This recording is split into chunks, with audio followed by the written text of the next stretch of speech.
ونستعينه ونستغفره ونؤمن به ونتوكل عليه ونعوذ بالله من شرور أنفسنا ومن سيئات أعمالنا من يهده الله فلا مضل له ومن يضلله فلا هادي له ونشهد أن لا إله إلا الله ونشهد أن محمدا عبده ورسوله أما بعد فإن خير الحديث كتاب الله وخير الهدي هدي محمد صلى الله عليه وسلم وشر الأمور محدثاتها وكل محدثة بدعة وكل بدعة ضلالة وكل ضلالة في النار.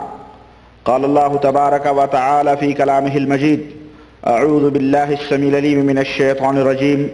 بسم الله الرحمن الرحيم. وأن هذا صراطي مستقيما فاتبعوه ولا تتبعوا السبل فتفرق بكم عن سبيله ذلكم وصاكم به لعلكم تتقون.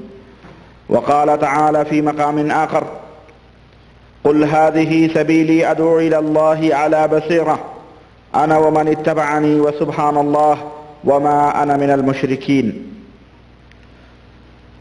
اللهم صل على محمد وعلى آل محمد كما صليت على إبراهيم وعلى آل إبراهيم إنك حميد مجيد.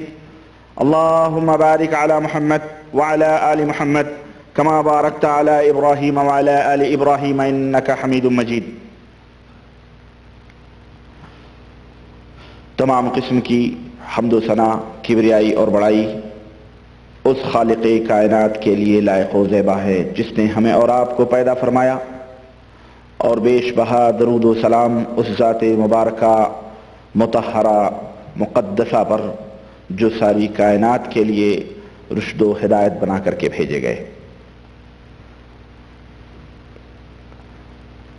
توہمات کے تاریک و تنگ ڈیرے میں، توہمات کے تاریک و تنگ ڈیرے میں، مغالطوں کے فسوں کار سخت گھیرے میں، خیال و خواب کے عبرت نشاں اندھیرے میں، خیال و خواب کے عبرت نشاں اندھیرے میں ابھی تو شمع حقیقت جلائی ہے میں نے، اور اپنے من میں ڈوب کر پاجا سراغ زندگی، اپنے من میں ڈوب کر پاجا سراغ زندگی. تو اگر میرا نہیں بنتا نہ بن، اپنا تو بن.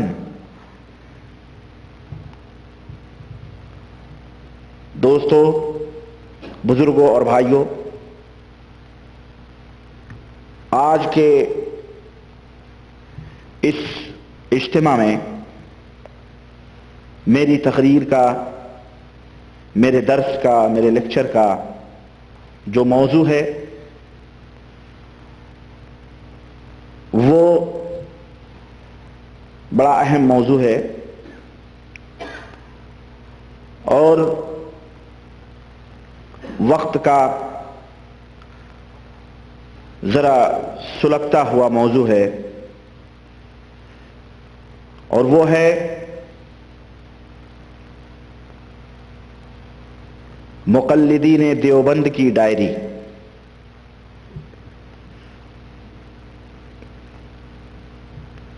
یہ آپ کو عجیب و غریب چیز لگے گی، لیکن اصل میں اس دور میں ہمارے ملکوں کے اندر ان سب چیزوں کی بھی بے حد ضرورت ہے. مسلمانوں کو کافی پریشانیاں ہو رہی ہیں سمجھنے میں، صحیح راستوں کے انتخاب کرنے میں، چوائس کرنے میں. اس لیے وقت کی یہ ضرورت بھی ہے کہ مسلمانوں کو اس طرف توجہ دلائی جائے تاکہ وہ صحیح جماعت، صحیح گروہ کا انتخاب کر سکیں. اور ہم یہ مشن لے کر کے جو چل رہے ہیں، اس مشن کا صرف اور صرف مقصد یہ ہے جسے قرآن نے یوں بیان کیا ہے کہ ان اريد الا الاصلاح ما استطعت، وما توفیقی الا باللہ. ہمارا مقصد صرف اور صرف اصلاح کرنا ہے. ہم جن زخموں کو چھیڑتے ہیں اور جن دکھتی ہوئی رگوں کے اوپر اپنی انگلی رکھتے ہیں، اس کا مقصد کسی کو تنگ کرنا، پریشان کرنا نہیں، بلکہ اس کا مقصد یہ ہے کہ میرے بھائی، میرے عزیز، میرے دوست، اس کا علاج قرآن و سنت ہے. اس بیماری کی دوا اللہ اور اس کے رسول کے فرمودات میں ہے. وہ دوا موجود ہے، تو وہ دوا استعمال کر لے تاکہ تیرا یہ زخم صحیح ہو جائے. لیکن افسوس اس بات کے اوپر ہوتا ہے کہ بعض ناسمجھ بھولے بھالے دوست، کل نہیں پرسوں ہی میرے پاس ایک خط آیا، اور وہ خط بسم اللہ الرحمن الرحیم سے شروع ہوتا ہے، اور اس کے بعد نہ سلام، نہ دعا، نہ کچھ، کافر، مرتد، مردود، خبیث، ملعون، اور نہ جانے کن کن، پورا صفحہ. شاید میرے بیگ میں وہ لیٹر موجود ہو، جس کو میں سناتے ہوئے بھی مجھے حیا آ رہی ہے، اور میرا خیال ہے کسی عالم نے وہ بات لکھی ہے، اور اس نے مجھے یہ دھمکی دی ہے کہ اگر تو اپنے ماں اور باپ کی جائز اولاد ہوگا تو سعودیہ سے جانے سے پہلے اس پتے پر اپنا وقت اور اپنی فلائٹ ضرور لکھنا، تحریر کرنا کہ تو کب انڈیا جا رہا ہے. یہ حرکتیں اور اس قسم کی دھمکیاں، اور ایک بھائی نے خط میں لکھا ہے ریاض سے، یہ تمیر سے آیا ہوا لیٹر ہے جو ریاض کے قریب ہی ہے، اور اس نے میرا نام معراج ربانی کے بجائے معراج شیطانی لکھا ہے. میں سوچنے لگا ابھی تک تو معراج ہوتی تھی، اب یہ معراج بھی شیطانی ہونے لگی. بہرحال ایک اور لیٹر ہمارے ایک دوست کا آیا ہے، کسی بھولے بھالے بھائی کا. اس نے تو یہ لکھا ہے تو اپنے اس حرکت سے باز آ جا ورنہ ہم تجھے جناتوں سے پٹوائیں گے. میں سوچتا ہوں کہ جناتوں کے خلاف جو میری کیسٹیں ہیں شاید ان شیطان اور جناتوں پر بہت زیادہ بھاری ہو رہی ہیں، اور ہو سکتا ہے کہ کسی جنات ہی نے یہ لیٹر بھیجا ہو. کوئی ضرور نہیں کہ انسان نے بھیجا ہو، کسی شیطان نے ہی بھیجا ہو کہ ابے اس سے تو بڑے بڑے لوگ سدھر رہے ہیں، صحیح راہوں پہ آ رہے ہیں، ہمارے لیے تو یہ ان کیسٹوں کو سن کر کے لوگ عمل کر کے ہمارے لیے درد سر بنے ہوئے ہیں، تو سدھر جا ورنہ ہم تجھے پٹوائیں گے. غرض کہنے کا مطلب یہ ہے کہ بجائے اس کے کہ وہ حقیقت کی جستجو اور اس کی تلاش کریں، وہ الٹا اوپر سے گالی گلوج اور نہ جانے کیا کیا عجیب و غریب گالیاں، اللہ معاف فرمائے. میں نے پڑھا تو میں نے سوچا چاہنے دو بھائی، یہ تو ہم ایک ہیں، ایسے نہ جانے کتنے لوگ ہیں اور ہمارے اسلاف تھے وہ گالیاں کھاتے رہے. بہرحال تو اور اسی طرح سے اس وقت ہمارے ہندوستان میں بھی، پاکستان میں بھی کافی شور اور شرابے اس موضوع کے تعلق سے ہیں. جو لوگ قرآن و سنت کو اپنا منہج، جو لوگ کتاب و سنت کو اپنا دستور، جو لوگ اللہ اور اس کے رسول کے فرمودات کے اوپر عمل کرنے کو اپنا اصول اور ضابطہ بنائے ہوئے ہیں، انہیں ہمارے ملکوں میں نہ جانے کن کن القاب سے نوازا جاتا ہے. انہیں برا بھلا کہا جاتا ہے، انہیں لا مذہب کہا جاتا ہے، انہیں کافر بددین کہا جاتا ہے، انہیں جو ہے دائرہ اسلام سے خارج کہا جاتا ہے، خبیث، ملعون، شیطان، اور نہ جانے بلید اور بیوقوف اور احمق اور جاہل، اور نہ جانے کن کن القاب سے نوازا جاتا ہے. یہ ان لوگوں کے ساتھ ہو رہا ہے اس وقت ہمارے ملکوں کے اندر جو قرآن و سنت کی بات کرتے ہیں وہ لوگ. میں چاہ رہا تھا، میں نے سوچا کہ ذرا میں وقت کی نزاکت کو سمجھتے ہوئے میں انہیں بھی بہت آئینے دکھلا چکا ہوں، لیکن ذرا مزید آئینے دکھلاؤں کہ میرے بھائی تیرا گھر خود شیشے کا ہے تو دوسروں کے اوپر پتھر نہ پھینک، ورنہ ایک ہی پتھر سے تیرا یہ شیشے کا محل چکنا چور ہو جائے گا. اس لیے میں نے سوچا کہ اس ٹاپک کے اوپر بھی مقلدین دیوبند کی ڈائری کے موضوع سے کچھ باتیں حقائق کی روشنی میں، حوالے میرے پاس موجود ہیں، یہ سب کتابیں دارالعلوم دیوبند کی چھپی ہوئی اسی طرح سے یہ کتاب بھی اور بھی مزید کتابیں ہیں. دھیرے دھیرے میں چاہ رہا ہوں کہ اس موضوع کو آپ تک پہنچاؤں اور اپنے بھائیوں کو بتلاؤں کہ میرے عزیز دوست، میرے بھائی، تقلید اور تعصب اور دشمنی کی چادروں کو اتار کے پھینکو، اور جو اینکیں تم نے عقیدت و محبت کی لگائی ہوئی ہیں ان کو ذرا سائیڈ میں رکھو اور ان حقیقتوں کو دیکھنے کی کوشش کرو کہ کتاب و سنت کے اندر کیا لکھا ہوا ہے. ہم تمہیں گالیاں نہیں دیتے، ہم تمہیں برا نہیں کہتے، تمہاری کتابیں پڑھ کر کے ہم بتلاتے ہیں. بس تمہاری کتابیں پڑھ کے ہم بتلاتے ہیں. حوالے غلط ہوں تو بیچ چوراہے پہ کھڑے ہو کر کے گولی مار دو، حوالے صحیح ہوں تو اپنے ایمان اور عقیدے درست کرو. ان اريد الا الاصلاح، ہمارا مقصد صرف اصلاح کرنا. اور ایک ہو جاؤ، گلے مل جاؤ، بھائی بھائی بن جاؤ، اللہ اور اس کے رسول کے ڈگر پہ آ جاؤ، کتاب و سنت کی راہوں پہ آ جاؤ. اس طرح کا تنفر اور اس طرح کی فرار کی راہیں اور اس طرح سے فتووں کے بمبارڈ یہ بہرحال غلط ہیں، یہ فضا اچھی نہیں ہے. آؤ ہم تمہیں بتلاتے ہیں کہ قرآن و سنت کیا ہے، اور جو عقیدے اور جو ایمان اور جو اطوار اور عادات، جو رسم و رواج تمہارے اندر ہیں وہ کتاب و سنت کی روشنی میں کتنے بھیانک اور کتنے خطرناک ہیں. یہ ہم سے سنو. شاید بہت سارے احباب ہیں دیوبند، اپنے آپ کو دیوبندی کہتے ہیں، لیکن انہیں نہیں پتا ہوتا ہے کہ ہماری کتابوں میں یہ باتیں موجود ہیں، یا انہیں بیچاروں کو علم ہی نہیں ہوتا. جو جاہل طبقہ، یہاں تک کہ پڑھا لکھا طبقہ بھی جو ان اداروں میں تعلیم حاصل کرتا ہے، انہیں بھی یہ پتا نہیں ہے کہ ان کتابوں کے اندر ان کے مولویوں نے کیا لکھا ہے اور اس کے اندر کون کون سی چیزیں موجود ہیں. تو میں چاہتا ہوں کہ ان حقیقتوں کو کھول کے رکھوں، اور اسی وجہ سے شیطان بلبلاتا ہے.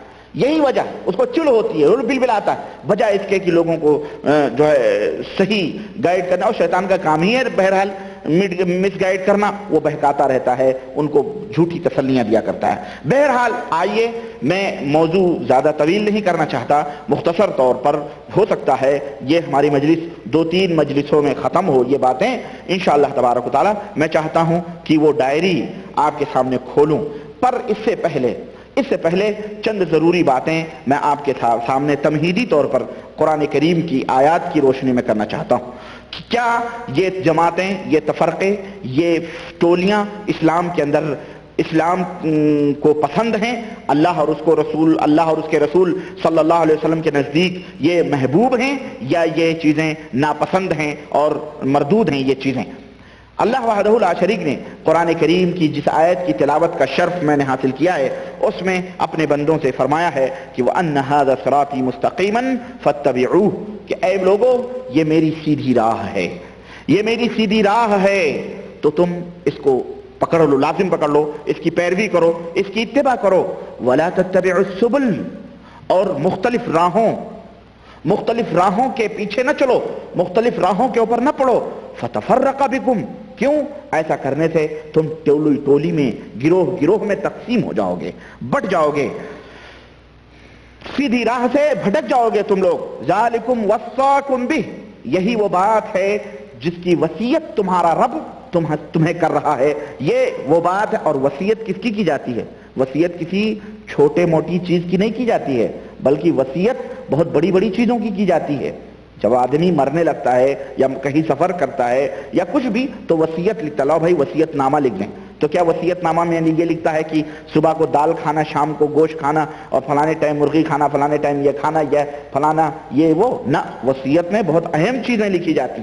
تو اللہ وحدہ لا شریک نے اپنے بندوں کو وصیت کی ہے. کس بات کی؟ یہ بھی ایک اہم چیز ہے. یہ وصیت کی ہے کہ تم ٹکڑے میں نہ بٹو، بلکہ سیدھی راہ کی پیروی کرو. لعلکم تتقون، تاکہ تم پرہیزگار بن جاؤ.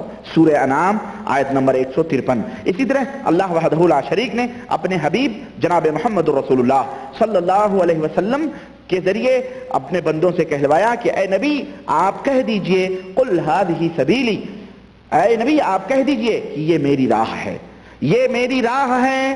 ادعو الی اللہ علی بصیرہ، میں علم کی روشنی میں، علم و بصیرت کی روشنی میں اس راہ کی طرف تمہیں دعوت دیتا ہوں. کس کی روشنی میں؟ علم و بصیرت، علم و تحقیق کی روشنی میں اس راہ کی طرف تمہیں دعوت دیتا ہوں. وَمَنِ اتَّبَعَنِي، اور وہ لوگ بھی اسی راہ کی دعوت دیتے ہیں جو میری پیروی کرتے ہیں. جو میرے پیچھے پیچھے چلتے ہیں، وہ سبحان اللہ، اور اللہ کی ذات شرک سے پاک و صاف ہے، اس کا کوئی ساجھی، اس کا کوئی پارٹنر نہیں، وما انا من المشرکین، اور یاد رکھو میں مشرکوں میں سے نہیں ہوں۔ سورہ یوسف آیت نمبر 108۔ میرے عزیز، میرے دوست، اس وقت میں اپنے ان بھائیوں سے مخاطب ہوں جو میری زبان کو سمجھتے اور میری زبان کو بولتے ہیں، بالخصوص ہمارے ہندوستان، پاکستان اور بنگلہ دیش اور افغانستان کے بھائی ہیں جو میری زبان اچھی طرح سے سمجھ رہے ہیں اور بول رہے ہیں، اور ظاہر ہے کہ اس میں علماء بھی ہیں، ڈاکٹرز بھی ہیں، انجینئرز بھی ہیں، سارے لوگ ہمارے مخاطب ہیں، عورت بھی ہیں، مرد بھی ہیں، بوڑھے بھی ہیں، جوان بھی ہیں، عقل مند ذی ہوش علماء طلباء کی جو ٹولیاں ہیں، میں ان سب کو اس بات کی دعوت دے رہا ہوں، اور وہ سب میرے مخاطب ہیں، اور میں انہیں یہ درد بتلانا چاہتا ہوں کہ آج ہمارے ملکوں کے اندر مسلمانوں کے درمیان جو تفرقے بازیاں ہیں، جو جماعتیں ہیں، جو مسلمان مختلف ٹولیوں اور مختلف گروہوں کے اندر تقسیم ہے، ایک دوسرے کے خلاف وہ کفر اور شرک کے فتوے لگا رہا ہے، دلوں کے اندر بغض، دلوں کے اندر حسد اور دلوں کے اندر ان کے کینے بیٹھے ہوئے ہیں، یہاں تک اس طرح تعصب اور اس طرح بغض و حسد کی لڑائی ڈنڈے مار تک ہو جاتی ہے، یہاں تک کہ رشتہ داریاں اور ناطے داریوں کے اندر بھی دراڑیں پڑ جاتی ہیں۔ ابھی ہمارا ایک بھائی بہرائچ سے آیا، اس نے ہمارے لیے کچھ کتابیں بھی لائیں، وہ بتلانے لگے اپنے گھر کا واقعہ کہ میں اپنی سسرال گیا، وہاں پر ہمارا وہی سب یا رسول اللہ والے تھے، وہ رکابی لوگ، نیازی، فاتحہ میلادی لوگ تھے، انہوں نے کہا کہ میں نے سنا تم بدل گئے۔ بولے کہ کیوں بدل گئے بھائی، میں تو مسلمان ہوں۔ کہنے لگے نہیں، سنا وہابی ہو گئے، سنا وہابی ہو گئے۔ چنانچہ انہوں نے کہا کہ وہابی مطلب اللہ اور اس کے رسول کی بات ہم ماننے لگے، وہابی کیا مطلب؟ کہنے لگے کہ نہیں تم نیاز نہیں کرتے، فاتح نہیں کرتے، یہ نہیں کرتے، وہ نہیں کرتے۔ تو بولے یہ سب چیزیں اگر تمہارے عالم اگر یہ چیزیں میرے سامنے ثابت کر دیں تو یقیناً میں کرنے لگوں گا، ورنہ یہ سب چیزیں تو اسلام کے اندر حرام ہیں، کرنے نہیں چاہیے یہ۔ بہرحال اس کا سالہ تھا یا کوئی بھی تھا، بہرحال گھر کا فرد، اس نے کہا تم تو بالکل خنزیر سے بھی بدتر ہو گئے، یا اب تو تم ہمارے گھر کھانا بھی نہیں کھا سکتے، تمہیں پانی بھی نہیں دیں گے، یہ نہیں کریں گے، وہ نہیں کہ نہیں۔ اس طرح کی کاٹ کی بات کی اس نے۔ وہ بیچارے کیا کیا، انہوں نے اپنے بیوی بچوں کے لیا، بولے 2 گھنٹہ میں گھر پہ بیٹھا، کہا مع السلامہ، میں اپنے گھر کی طرف راہ لیا۔ اس کے بعد اور وہ عالم تھا، وہ مولوی تھا، ان کے سسر آئے تو اپنے بیٹے کے اوپر کافی بھڑکے اور اس کو ناراض ہوئے کہ کیوں تو نے ایسی بات کہی، یہ کہا وہ کہ بہرحال تو اس طرح کے اختلافات مسلمانوں کے درمیان پھیلائے گئے، اور جس طرف جائیں یہ چیزیں آپ کو ملیں گی، نگر نگر، ڈگر ڈگر، مسجد مسجد، قریہ قریہ، بستی بستی، نعوذ باللہ، یہ تمام سب چیزیں آپ کے ذہنوں میں آپ کے سامنے نظر آئیں گی۔ یہ سب چیزیں ایک سادہ سودہ مسلمان آدمی جب دیکھتا ہے تو بیچارہ پریشان ہو جاتا ہے کہ وہ کہاں جائے، کس طرف جائے، ادھر جائے یا ادھر جائے۔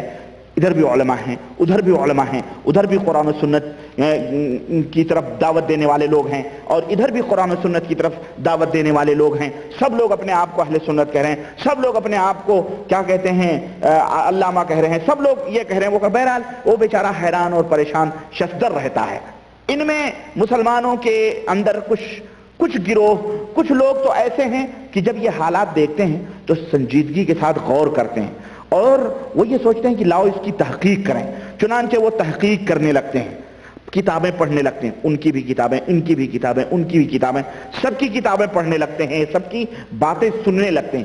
تو اللہ وحدہ لا شریک نے انسان کو عقل دیا ہے، دماغ دیا ہے، وہ سوچتا وہ اتنا جانور اور حیوان نہیں ہے جس طرح سے ہمارے ہاں کے ملا نے سمجھتے ہیں کہ جو بھی ان کو پلا دو خلاص۔ وہ سوچتا جو جب وہ تحقیق کی راہوں پہ چلتا ہے اور تحقیق کرنا شروع کر دیتا ہے، اللہ وحدہ لا شریک اسے ضرور ہدایت عطا فرماتا ہے، اسے ضرور ہدایت عطا فرماتا ہے۔ تو یہ تو کچھ لوگ ہیں، اور کچھ لوگ ایسے ہیں ان میں جو یہ سوچتے ہیں کہ بھئی یہ اختلاف کیوں ہے، کیا بات ہے، کیوں لوگ بٹے ہوئے ہیں، لیکن پھر شیطان اسے تھپکی دیتا ہے، ارے چھوڑو یہ اختلاف ہوتے رہیں، جانے دو، جو باپ دادے کرتے آئے ہیں خلاص وہی کرو، اب ادھر ادھر تم کو جانے کی ضرورت نہیں ہے، وہ جو غلط کر گئے ہیں کہ صحیح کر گئے ہیں خلاص اسی سے چمٹے رہو۔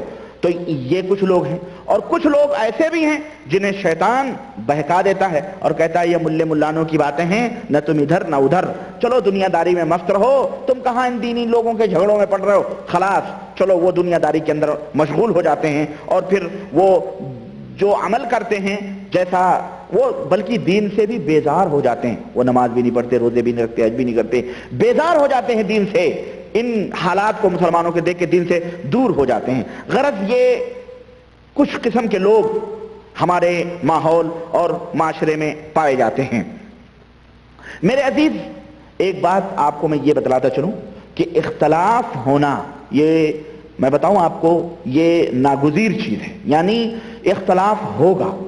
جہاں چار برتن ہوتے ہیں وہاں ضرور اختلافات، وہاں ضرور کھنک پیدا ہوتی ہے۔ اختلاف سے کوئی آدمی بچ نہیں سکتا۔ اگر وہ یہ چاہے کہ اختلاف نہ ہو تو اختلاف سے کوئی آدمی بچ نہیں سکتا۔ اختلاف بھائیوں کے اندر بھی ہوتے ہیں، باپ اور بیٹے میں بھی اختلاف ہوتے ہیں۔ غرض اختلافات ہوتے ہیں، ساس بہو میں اختلاف ہوتے ہیں، بیٹے باپ میں اختلاف ہوتے ہیں، بہن بھائیوں میں اختلاف ہوتے ہیں، پڑوسی پڑوسی میں اختلاف ہوتے ہیں، محلے محلے میں اختلاف ہوتے ہیں۔ اختلافات ہوتے ہیں جہاں چار آدمی بیٹھتے ہیں، کسی کی کچھ، کسی کی کچھ، کسی کی کچھ، اختلافات ہوتے ہیں۔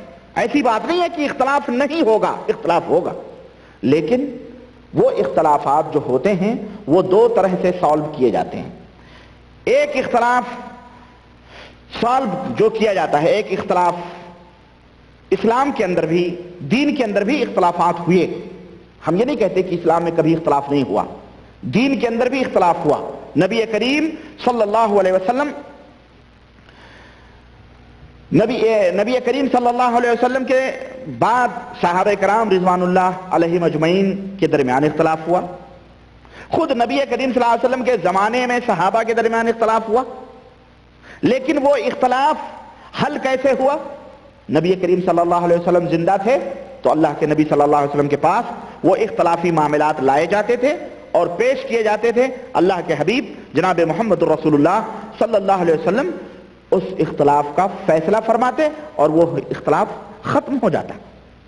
حضرت عمار بن یاسر، حضرت عمر بن خطاب رضی اللہ تعالیٰ عنہما کے درمیان اختلاف ہوا تیمم کے مسئلے پر۔ حضرت عمار بن یاسر رضی اللہ تعالیٰ عنہ جو تھے وہ مٹی کے اندر لوٹ گئے اور انہوں نے نماز پڑھی۔ حضرت عمر بن خطاب رضی اللہ تعالیٰ عنہ، حضرت عمر بن خطاب نے نماز نہیں پڑھی، نبی کے پاس آئے اور دونوں کا معاملہ پیش ہوا، اختلاف ختم ہو گیا، نبی نے ان اختلافات کو ختم کر دیا۔ غرض اس طرح کی کئی مثالیں زمانے نبی صلی اللہ علیہ وسلم کے اندر بھی موجود تھیں۔ خود نبی کریم اور پھر نبی کریم صلی اللہ علیہ وسلم کے بعد، نبی کریم صلی اللہ علیہ وسلم کی وفات کے بعد صحابہ کرام کے اندر اختلاف ہوا، خلافت کے مسئلے میں اختلاف ہوا، نبی کریم صلی اللہ علیہ وسلم مر گئے ہیں یا زندہ ہیں اس مسئلے میں اختلاف ہوا، اور اس طرح سے کہاں دفن کیا جائے اس مسئلے میں اختلاف ہوا۔ نبی کریم صلی اللہ، یعنی یہ اختلافات، نبی کی لاش مبارک موجود ہے اور اسی دوران اختلاف ہوا، لیکن یہ اختلافات حل ہوئے۔ کیسے حل ہوئے؟ خلافت کے مسئلے پر صحابہ کرام آپس میں ٹکرائے، نتیجہ یہ ہوا تلواریں میانوں سے نکلی، لیکن ایک صحابی کھڑے ہوئے اور انہوں نے کہا کہ میں نے اللہ کے رسول صلی اللہ علیہ وسلم سے سنا ہے کہ اللہ کے نبی صلی اللہ علیہ وسلم نے فرمایا ہے کہ الائمۃ من القریش، کہ امام جو ہوگا مسلمانوں کا وہ قریشی خاندان کا ہوگا۔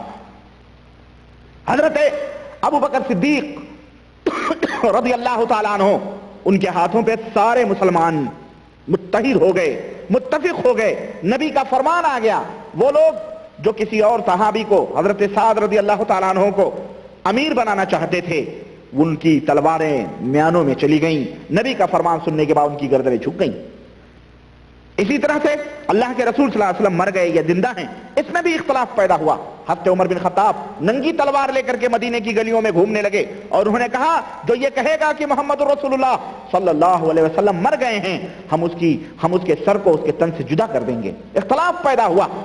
حضرت ابو بکر صدیق رضی اللہ تعالیٰ عنہ تشریف لائے، مسجد نبی کے ممبر پہ کھڑے ہوئے اور آپ نے خطبہ دیا اور آپ نے فرمایا یا ایھا الناس اعلموا من کان یعبد منکم محمدا فإن محمدا قد مات، اے لوگو جان لو جو تم میں محمد صلی اللہ علیہ وسلم کی پوجا اور عبادت کیا کرتا تھا وہ یہ سمجھ لے کہ محمد صلی اللہ علیہ وسلم مر چکے ہیں، قد مات، مر چکے۔ آج بھی یہ اختلاف ہمارے ملانوں میں موجود ہے نا کہ حضور مر گئے کہ نہیں مرے، ایک جاہل مولویوں کو کون سمجھائے؟ صحیح بخاری کی روایت، اور یہ خطبہ آج بھی صحیح بخاری کے اندر موجود ہے حضرت ابوبکر صدیق کا، اور ان کا یہ عقیدہ کہ حضرت محمد رسول اللہ صلی اللہ علیہ وسلم وفات پا چکے ہیں، مر چکے ہیں، لیکن ان ملاؤں کو کون سمجھائے؟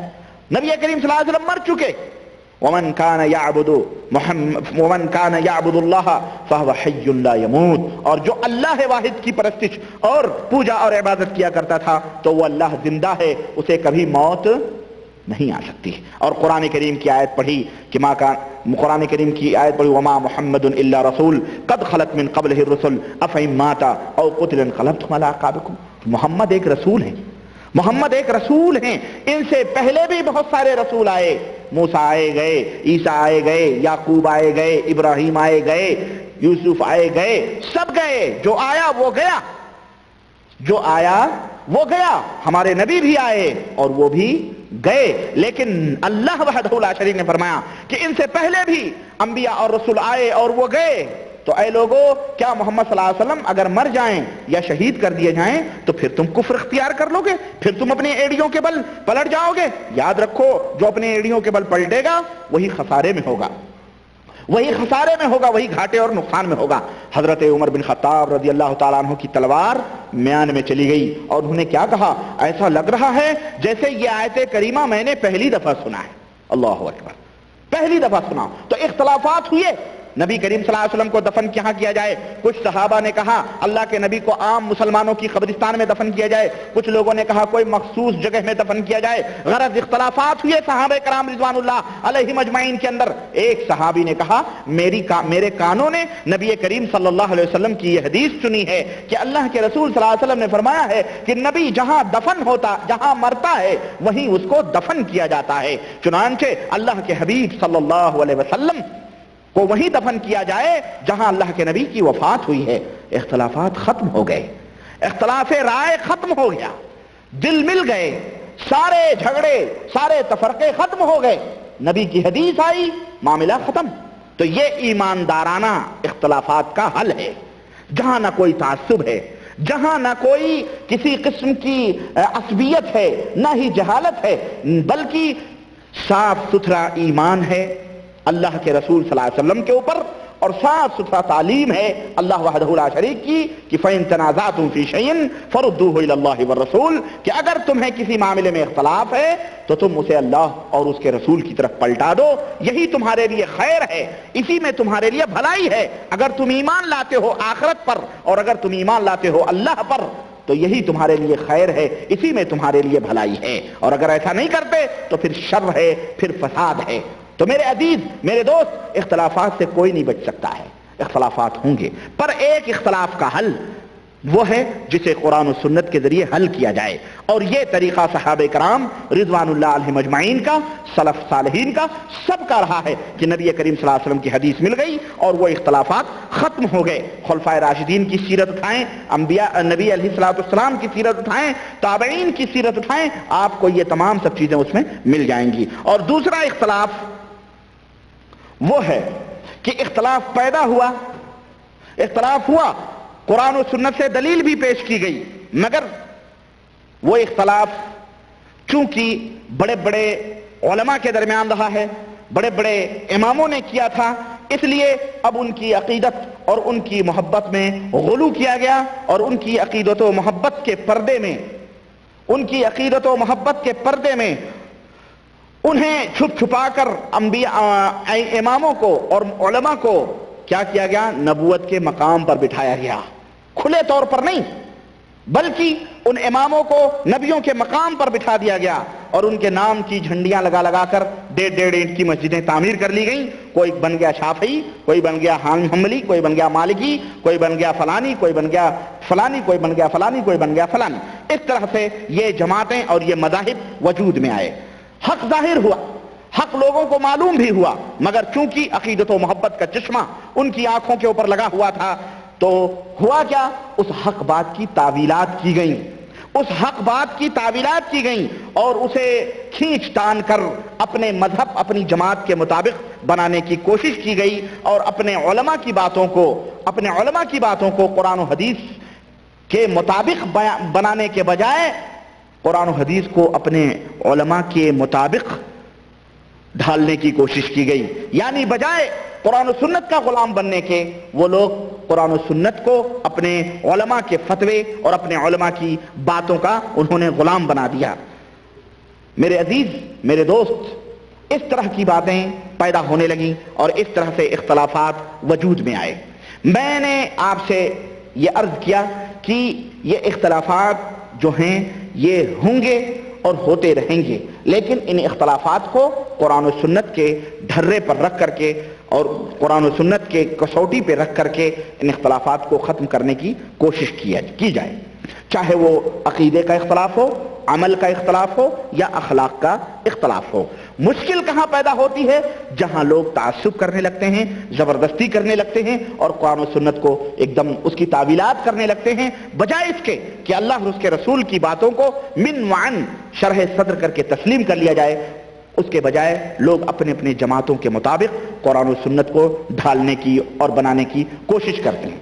تو یہی حال آئیے، یہ جماعتیں، یہ تحریکیں یہ جب سے پیدا ہوئیں، یہ جو ہے تب سے یہ فتنے اور یہ مصیبتیں مسلمانوں کے اوپر آنا شروع ہوئیں۔ پہلا جو اسلام تھا اس کی تعلیمات صاف تھیں، واضح تھیں، اور آج بھی الحمدللہ اس کی تعلیمات صاف اور واضح موجود ہیں، لیکن پہلے کے جو لوگ تھے وہ اپنے اختلافات کے حل کے لیے قرآن و سنت کو اپنا نمونہ اور قرآن و سنت کو اسوہ بناتے تھے، قرآن و سنت کے مطابق اپنے فیصلوں کا حل ڈھونڈتے تھے۔ لیکن وقت گزرتا گیا، زمانے گزرتے گئے اور دن، مہینے، ہفتے، سالوں میں، صدیوں میں تقسیم ہوتے گئے، یہاں تک کہ 4 جماعتیں اسلام کے اندر 4 جماعتیں عالم وجود میں آئیں 4 صدی ہجری میں۔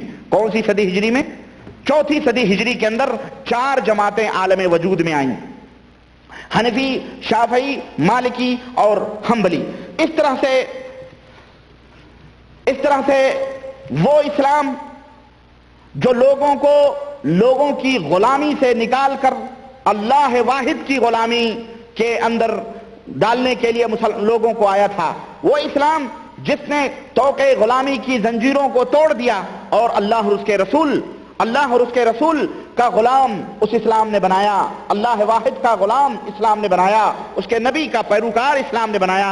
400 برس کے بعد پھر لوگوں کے گردنوں میں غلامی کے پٹے ڈالنے شروع کیے گئے، بندوں کا غلام بنایا جانے لگا۔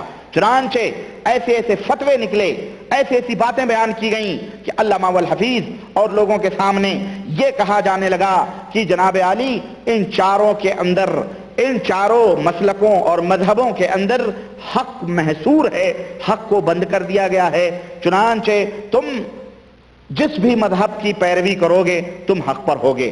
4 مذہب عالم وجود میں آئے، شافعی، مالکی، حنبلی اور حنفی، یہ 4 مذہب آئے۔ اب تقریریں ہوں کہ کیسٹیں ہوں یا فتووں کی زبانیں ہوں یا مفتی ہوں یا علماء ہوں یا مولوی ہوں، آپ ان سے جب بھی کوئی بات پوچھیں تو وہ اپنے اپنے مذہب اور اپنے جماعت اور اپنے فرقے کی باتیں لوگوں کے اندر انہوں نے بیان کرنا شروع کر دیں اور اپنے بزرگوں، اپنے مولویوں، سادھوؤں، سنتوں اور اپنے مہنتوں کی طرف دعوت دینا انہوں نے شروع کر دیا، اور انہی کی تعلیمات اور انہی کی تعریف اور انہی کی لکھی ہوئی کتابیں اور اس طرح سے اپنے علماء کی باتیں بجائے قرآن و سنت کے درس دینے کے اپنے مولویوں، اپنے علماء کی باتیں انہوں نے لوگوں کے اندر پھیلانا شروع کر دیں اور اس کی تبلیغ کرنا انہوں نے شروع کر دی۔ لیکن اللہ کے فضل و کرم سے کچھ لوگ اس دور میں بھی اور آج بھی اللہ کے فضل و کرم سے ایسے لوگ موجود رہے جنہوں نے حق کا دامن نہیں چھوڑا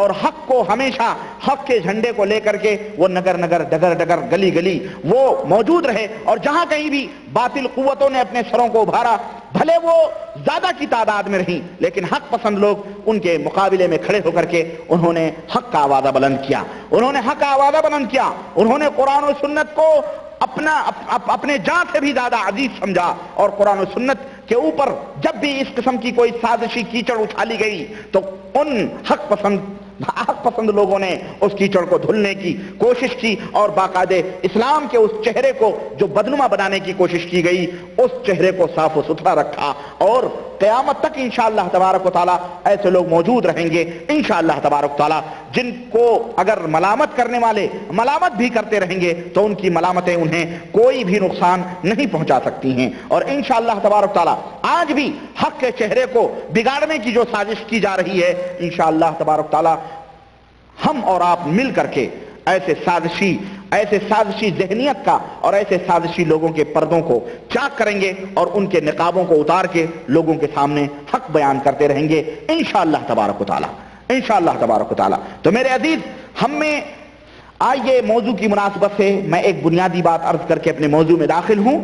ہم میں ہر ایک اس بات کو اچھی طرح سے جانتا ہے، آج معاملہ یہ ہے کہ ہمارے درمیان آمین رفع دین سورہ فاتحہ پڑھو نہ پڑھو اسی کے جھگڑے کو لے کر کے امت کو بانٹ دیا گیا، چلو خلاص یہ جماعت وہ جماعت وہ جماعت۔ یہ اصل مسئلہ نہیں ہے، اصل مسئلہ تو وہ ہے جو ایمان اور عقیدے کا اصل مسئلہ ہے، اصل مسئلہ وہاں ہے۔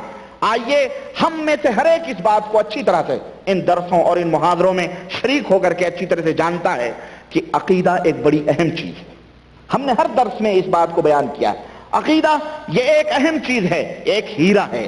اگر یہ درست ہے تو آپ کے اعمال، آپ کے اخلاق درست ہو سکتے ہیں، اور اگر یہ عقیدے کے اندر فساد ہے اور اس عقیدے کے اندر بگاڑ ہے تو اس کے اوپر جتنی بھی عمارتیں تعمیر کی جائیں گی وہ سب فاسد اور بیکار ہوں گی۔ اس لیے عقیدہ یہ اہم چیز ہے، اور یہی وجہ تھی کہ اسی عقیدے کی اصلاح اور اسی منہج کی سدھار کے لیے اللہ وحدہ لا شریک نے انبیاء علیہ السلام کا سلسلہ جاری فرمایا۔ اللہ وحدہ لا شریک نے نبیوں کو بھیجا اور سب کو اسی عقیدے کی اصلاح کی دعوت دی۔ اللہ وحدہ لا شریک نے اسی عقیدے کی اصلاح کے لیے قرآن کریم کو نازل فرمایا، اور اپنے نبیوں کو انہوں نے اللہ تعالیٰ نے کتابیں بھی عطا فرمائیں، اسی لیے تاکہ انسان کا عقیدہ سدھرا رہے اور صحیح راستے کے اوپر اس کا عقیدہ ہو، قرآن و سنت کے مطابق اس کا عقیدہ ہو۔ تو میرے عزیز، دعوت توحید دینے والے شروع سے لے کر کے اللہ تبارک تعالیٰ نے نبیوں کا سلسلہ جاری فرمایا، رسولوں کا سلسلہ جاری فرمایا، اور آخری نبی جناب محمد الرسول اللہ صلی اللہ علیہ وسلم ہمیں دعوت توحید دیتے ہوئے مکے کی زندگی میں 13 برس نظر آ رہے ہیں، اور مدینے کی زندگی میں بھی 10 برس توحید کی دعوت اللہ کے رسول صلی اللہ علیہ وسلم نے دی۔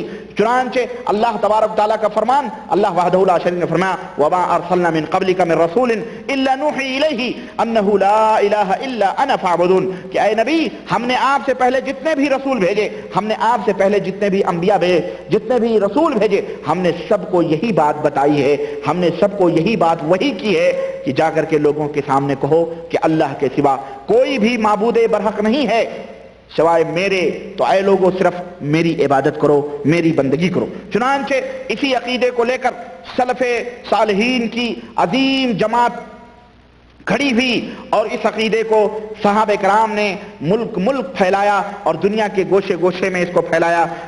اسی منہج اور اسی عقیدے کو اپنے سینے سے لگا کر سلف مشرق و مغرب اور شمال و جنوب کے اندر پھیل گئے، تاریکیاں مٹتی گئیں، ظلمتیں چھٹتی گئیں، اور توحید و سنت کی روشنی چاروں طرف پھیلتی گئی، اور غلامیت کی بیڑیاں کٹنے لگیں۔ وہ بندے جو بندوں کے غلام تھے اب وہ اللہ اور اس کے رسول صلی اللہ علیہ وسلم کے غلام ہو گئے۔ وہ لوگ جو ڈاکو تھے، وہ لوگ جو لٹیرے تھے، وہ لوگ جو بدکار تھے، وہ لوگ جو زناکار تھے، وہ فاحشہ تھے، سود خور تھے اور حرام کاریوں کے اندر ملوث تھے، وہی لوگ دیکھتے ہی دیکھتے اسی قرآن و سنت کے اوپر عمل کر کے دنیا کے قائد اور دنیا کے رہنما اور دنیا کے امام بن گئے، دنیا کے امام بن گئے۔ وہی لٹیرے جو لوگوں کو، وہی قاتل، وہی بدکار متقی اور پرہیزگار بن گئے دنیا کے اندر، اور دنیا کے اندر امن و شانتی آ گئی۔ یہ بات شیطان کو اچھی نہ لگی۔ یہ بات شیطان کو کب اچھی لگتی؟ چنانچہ وہ ذلیل و رسوا ہو گیا، اس نے اپنی چالیں چلنا شروع کر دیں، اور لوگوں کو گمراہ کرنے کے لیے وہ بے چین اور بے قرار ہونے لگا۔ وقت گزرتا گیا، صدیاں گزرتی گئیں، مہینے گزرتے گئے، ہفتے گزرتے گئے۔ چنانچہ یہ اسلام جو حجاز مقدس کے اندر طلوع ہوا تھا، اسلام کا سورج حجاز مقدس سے نکل کر ترکستان، ایران، توران اور اسی طرح ہندوستان اور افریقہ کے صحراؤں کے اندر جو ہے اس کی کرنیں پھیل گئیں، اور لوگ اس سے فیضیاب ہونے لگے۔ اور ادھر جو نبی علیہ السلام کا زمانہ دور ہوتا گیا، نبی کریم صلی اللہ علیہ وسلم کے زمانے سے لوگ دور ہوتے گئے تو لوگوں کی گرفت اور لوگوں کی پکڑ بھی قرآن و سنت پر ڈھیلی ہوتی گئی، شیطان کو موقع ملا اور اس نے اس امت کے اندر نئے نئے شوشے اور نئے نئے فرقے اور نئی نئی جماعتیں اور نئے نئے اختلافات پیدا کرنا شروع کر دیا۔ چنانچہ تقوی اور تقدس کی آڑ لے کر یہودیت اور نصرانیت کے جراثیم اس امت کے اندر پھیلائے گئے۔ مقدس جماعت، تقدس، علماء اور فلانے فلانے کے نام پر یہودیت کے جو ہے جراثیم اس امت کے اندر پھیلائے گئے، اور اسلام کے نام پر ایسے ایسے فرقے عالم وجود میں آئے جن کا کوئی تعلق اسلام سے نہیں تھا، جن کے ایمان و عقیدے بھی صحیح اسلام و عقیدے کے مطابق نہ تھے، بلکہ بالکل وہ اسلام کی تعلیمات سے الگ تھے، اور یہ فرقے، یہ جماعتیں دنیا کے اندر پھیلتی چلی گئیں، خاص طور پر ہندوستان کے اوپر۔ اور جو متحدہ ہندوستان تھا، جو ہندوستان، بنگلہ دیش، بھوٹان، سکم، نیپال، یہ تمام سب جو متحدہ ہندوستان تھا، پاکستان وغیرہ اس وقت تقسیم نہیں ہوا تھا، اس وقت ہندوستان پر شیطان کی کچھ زیادہ ہی کرم نوازیاں ہوئیں اور اس کی کچھ زیادہ ہی نظر عنایت ہندوستان والوں کے اوپر پڑی۔ چنانچہ اس نے، چونکہ وہ ملک پہلے سے سادھوؤں سنتوں کا دیس رہا ہے اور سادھوؤں سنت اس کے اندر رہے ہوئے ہیں، جوگی وغیرہ، چنانچہ اب یہی زہر، وہی سادھوؤں اور سنتوں کا زہر صوفیائیت کے اور ولایت کی آڑ لے کر کے مسلمانوں کے درمیان وہاں پھیلنا شروع ہوا۔ یہ زہر شیطان چونکہ ہوشیار تھا، اس نے ایسے لوگ پیدا کیے جو صوفی تھے، صوفی منش تھے، دنیا سے کٹ کر کے رہتے تھے۔ ان صوفیوں نے اسلام کی شکل و صورت ہندوستان کے اندر بگاڑنا شروع کی۔ چنانچہ یہ صوفیوں کے عقیدے دوسرے علاقوں میں تو پھیل ہی رہے تھے، ہندوستان کے اندر بھی پھیلنے لگے، اور مختلف مقامات پر اس کے مختلف نام تھے، اس کی کوئی پہچان نہ تھی۔ چنانچہ لیکن ہمارے ہندوستان کے اندر اس کی پہچان بنی اور اس کو وہاں پہ زیادہ ہی کچھ فروغ ملا، اور جس کا نتیجہ آپ ہم دیکھ رہے ہیں کہ ہمارے ملکوں کے اندر، چاہے ہندوستان ہو، پاکستان ہو، کوئی محلہ، کوئی شہر، کوئی بستی ایسی نہیں ہوگی جہاں نہ کسی بابا یا نہ کسی صوفی کا مزار ہوگا، اس کی قبر ہوگی۔ یہاں تک کہ وہ اسلام جس نے مسجد کے اندر قبر بنانے کو حرام قرار دیا تھا، آج ہمارے ہندوستان کے اندر نہ جانے کتنی ایسی سینکڑوں مسجدیں ہیں جس کے اندر قبر بنے ہوئے ہیں اور لوگ اس کے اندر نمازیں تک ادا کر رہے ہیں۔ غرض کہنے کا مطلب یہ ہے کہ میرے عزیز، امت منتشر ہونے لگی اور امت مختلف ہونے لگی۔ جیسا کہ میں نے عرض کیا کہ پہلے فقہ کے نام پر 4 مسئلے اور 4 مذہب بنائے گئے، اور لوگوں کے درمیان یہ تعلیم پھیلائی گئی کہ اب یہ 4 مذہب ہیں، ان 4 مذہبوں میں سے کسی نہ کسی ایک مذہب کی تقلید کرو، یہ تمہارے اوپر کیا ہے؟ یہ واجب ہے، یہ تمہارے اوپر فرض ہے۔ اگر تم اس سے الگ ہوگے، اس سے ہٹو گے تو تم لا مذہب ہوگے، تم غیر مقلد کہلائے جاؤ گے، تمہارا رشتہ اسلام سے، اہل سنت سے کٹ جائے گا۔ یہ واجب قرار دے کر کے امت کے اندر اس غلامی کے پٹے کو ڈالا گیا اور امت کو اس کا غلام بنایا گیا۔ چنانچہ ہمارا ہندوستان خاص طور سے مختلف مذہب مختلف ملکوں میں مختلف طریقے سے جو ہے پھیلے ہیں۔ ہمارے ہندوستان میں، پاکستان میں، افغانستان میں، بنگلہ دیش میں احناف، حنفیت زیادہ پھیلی ہے۔ اس کی وجہ میں آپ کو بتاؤں، اس کی وجہ شاید آپ میں کسی کو نہ معلوم ہو، لیکن یہ تاریخی چیز ہے۔ اس کی وجہ یہ ہے کہ حضرت امام ابو حنیفہ رحمۃ اللہ علیہ کے جو پردادا تھے وہ خود افغانستان کے تھے، یعنی اصلاً امام ابو حنیفہ رحمۃ اللہ علیہ جو تھے وہ افغانی تھے۔ چنانچہ وہ ہجرت کر کے پھر عراق آئے، اور عراق کے اندر امام ابو حنیفہ رحمۃ اللہ پیدا ہوئے، ان کے باپ دادے، اور وہ بہرحال ان کی نسل تھی، بہرحال وہاں اتنا گہرائی میں جانے کی ضرورت نہیں ہے۔ اسی لیے چنانچہ چونکہ وہ افغانی تھے اور خاندان ان کا وہیں تھا، اس لیے جو مسلمان ہوئے، آپ دیکھیں کہ افغانستان سے اسلام ہوتا ہوا حنفیت کی شکل میں ہمارے ملکوں کے اندر پھیلنا شروع ہوا۔ آپ افغانستان میں زیادہ تر حنفیوں کو دیکھو گے، اپنے ہندوستان پاکستان میں زیادہ تر حنفیوں کو دیکھو گے۔ چنانچہ یہی وجہ ہے۔ اور ایک بھائی نے ہمیں بتلایا کہ حنفی ابو حنیفہ، عجیب و غریب، میں احسا کے محاضرے میں تھا، انہوں نے کہا کہ ابو حنیفہ رحمۃ اللہ علیہ، میں نے کہا بھائی، کہنے لگے مولانا آپ یہ بتائیں کہ ابو حنیفہ کس کا نام ہے؟ میں نے کہا حضرت نعمان ابن ثابت کا۔ تو بولے جو اپنے آپ کو حنفی کہتے ہیں، تو ابو حنیفہ مطلب حنیفہ کے باپ، تو حنفی کیسے ہو گئے؟ یہ حنیفہ تو ان کی بیٹی کا نام تھا، تو گویا یہ ابو حنیفہ رحمۃ اللہ جو نعمان ابن ثابت ہیں ان کے مذہب کے اوپر یہ نہیں ہے، یہ ان کی بیٹی کے مذہب پہ. کس کے مذہب پہ ہیں؟ ان کے بیٹی کے مذہب پہ. میں نے کہا بھائی یہ تو آپ کی عجیب و غریب تحقیق. بولے نہیں، آپ سوچیں، حنیفہ ان کی بیٹی کا نام تھا، آپ کے بیٹے کا نام عبد الرحمن ہو تو آپ ابو عبد الرحمن کہلائے جائیں گے، آپ کے بیٹے کا نام عمر ہو تو آپ ابو عمر کہلائے جائیں گے، آپ کے بیٹے کا نام خالد ہو تو آپ ابو خالد کہلائے جائیں گے، یعنی خالد کے ابا، عمر کے ابا، عبد الرحمن کے ابا. اب اگر آپ کا نام، آپ کی بیٹی کا نام حنیفہ ہو تو آپ ابو حنیفہ کہلائے جائیں گے. تو حنیفہ، حنفی جو آپ کو اپنے آپ کو کہتے ہیں، ابو حنیفہ کی طرف منسوب ہو تو ان کی بیٹی کی طرف یہ نسبت ہے، امام صاحب کی طرف کہاں نسبت ہے؟ میں نے کہا بات تو واقعی صحیح ہے. غرض بہرحال یہ ہے، حقیقت بھی ہے، یہ غور کرنے کی بات بھی ہے. بہرحال اس طرح سے میرے عزیز، اس طرح سے ہمارے اندر یہ ڈالا گیا کہ تم امام ابو حنیفہ رحمۃ اللہ علیہ کے مقلد بنو ورنہ تم دائرہ اسلام سے خارج ہو.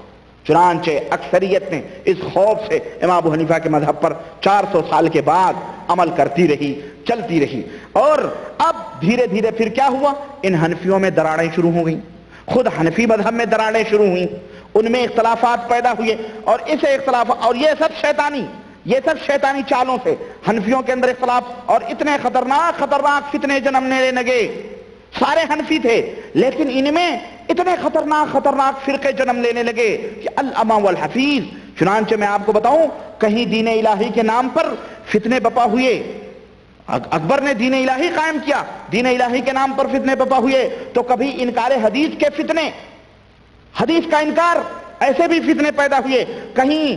اور کبھی کوئی بریلویت کے نام پر لے کے اپنا جھنڈا کھڑا ہوا کہ ہم بریلوی ہیں، تو کہیں کوئی دیوبندیت کے نام پر، یہ سب حنفی ہیں، کہیں کوئی دیوبندیت کے نام پر جھنڈا لے کر کے کھڑا ہوا، تو کہیں کوئی قادیانیت اور مرزائیت کے نام پر اپنا جھنڈا لے کر کے کھڑا ہوا، اپنے 1.5 اینٹ کی مسجد بنائی. یہ سب حنفی ہیں. قادیانی بھی حنفی تھا، مرزائی بھی حنفی تھا، اور اس کا ثبوت میں دوں گا، میرے پاس موجود ہے. وہ پکے درجے کا حنفی اور مرزائی تھا. آج میں بتاؤں گا انشاءاللہ تبارک تعالیٰ، تاریخ کی روشنی میں لوگ یہ کہتے ہیں کہ تقلید نہ کرنے کی وجہ سے آدمی فتنوں میں پڑتا ہے. غیر مقلد جو ہیں وہ کافر ہیں، فتنوں میں پڑتے ہیں. میں آپ کو بتاؤں گا انشاءاللہ تعالیٰ کہ تقلید یہ کیا ہے.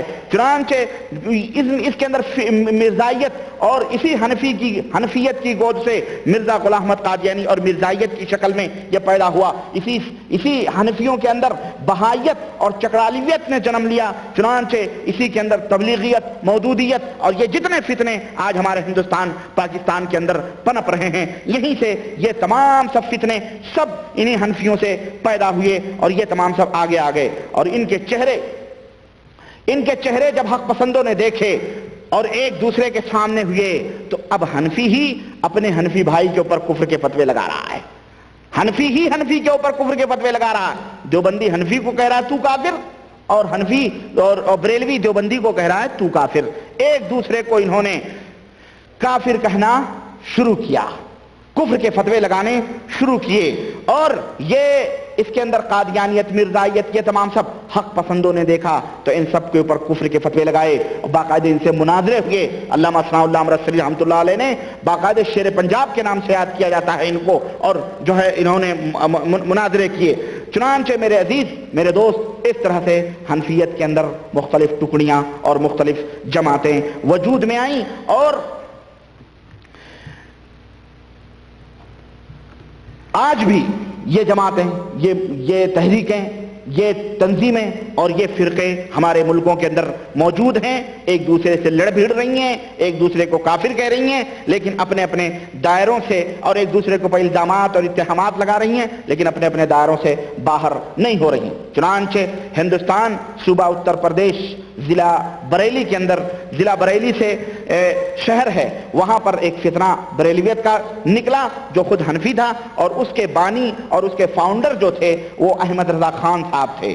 احمد رضا خان صاحب جن کے باپ کا نام نقی علی خان اور ان کے باپ کا نام یعنی ان کے دادا کا نام رضا علی خان تھا. یہ ان کے جو ہے احمد رضا خان صاحب یہ رضا علی کے پوترے ہیں، اور یہ خاندان حنفیوں کا مشہور خاندان ہے جو آج بھی سوداگر محلہ بریلی کے اندر موجود ہے. چنانچہ اس مشہور خاندان میں حنفیت کے اس مشہور خاندان میں سن 1856 عیسوی اور سن 1272 ہجری کے اندر خان صاحب پیدا ہوئے. تاریخ ذرا یاد رکھیں، 1856 ہجری عیسوی اور 1272 ہجری کے اندر پیدا ہوئے. یہی وہ خان صاحب ہیں جنہیں آج مجدد ملت، مسلک اعلی حضرت، فاضل بریلوی اور نہ جانے کن کن القاب سے یاد کیا جاتا ہے. اور آج ہمارے ہندوستان کے اندر آج بھی میری گاڑی میں وہ کیسٹ موجود ہے، میں سن رہا تھا، اعلی حضرت کے نعرے اور یہ دعائیں کی جاتی ہیں کہ اے اللہ ہمیں اعلی حضرت کے مسلک پر اور ان کے مذہب پر موت دے اور انہی کے نقش قدم پہ چلا اور انہی کے طور اور طریقے پر چلنے کی اور انہی کے ایمان اور عقیدے پہ چلنے کی ہمیں توفیق عطا فرما. یہ آج بھی اپنی کتابوں کے اندر، اپنی تحریروں کے اندر، اپنی تقریروں کے اندر ہمارے ملک کے علماء یہ بیان کرتے ہیں. ان کا عقیدہ اور ان کی حقیقت کیا ہے، بریلویت کیا ہے، بریلویزم کیا ہے، یہ انشاءاللہ کسی اور موقع کے لیے میں ادھار رکھتا ہوں. میں انشاءاللہ تعالی اس ٹاپک کے اوپر بھی گفتگو کروں گا.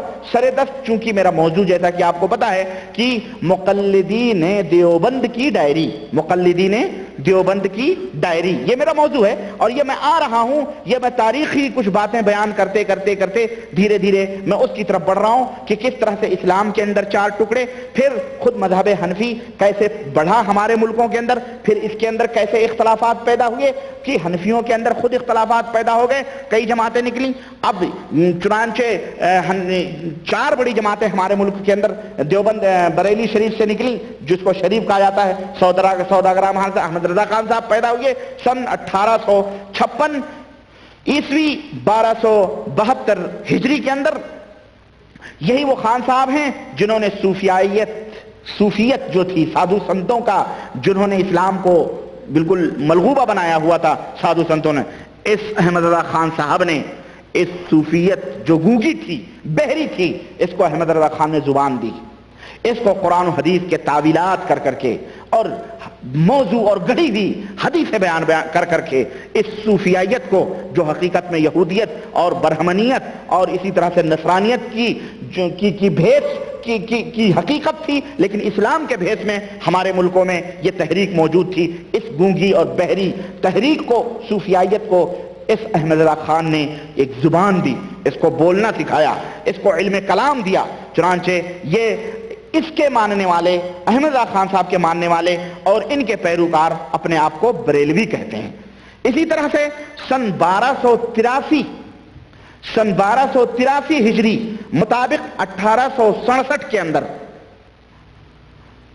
وہ تاریخ تھی 1856 اور یہ ہے 1867، اور ہجری 1283 اور وہ تھی 1272، یعنی 11-12 سال بیچ میں فرق ہے.